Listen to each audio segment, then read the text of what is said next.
people, according to the Palestinian Health Ministry, although NBC News can't confirm that. The IDF and now the U.S. government say the explosion was not from an Israeli rocket, U.S. intelligence saying it likely was not.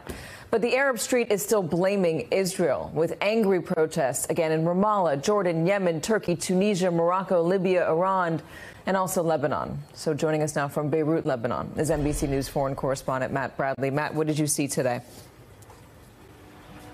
Yeah, well, we ended the day, Katie, at the U.S. Embassy, where we saw right after the police and the military seemed to have cleared up all the protesters, they were putting the barricades that were blocking that road up to the U.S. Embassy back up.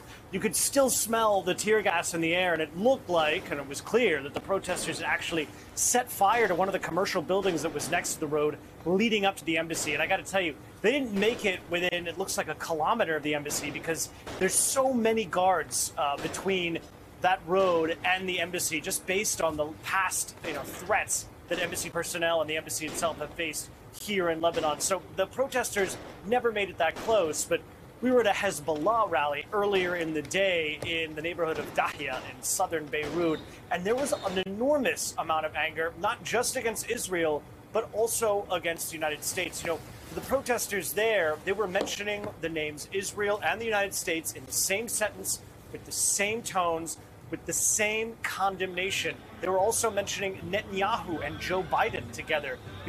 For these protesters, there was no daylight between Netanyahu and Biden, between Israel and the United States. They see the United States as entirely complicit, or really just identical as a force in the Middle East to Israel.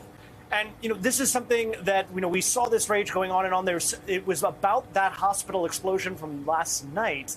But at the same time, I spoke with some of those protesters, and of course, just about all of them do not buy Israel's line, as you mentioned, that this was an errant bomb or rocket from a Palestinian militant group. None of them are accepting that notion.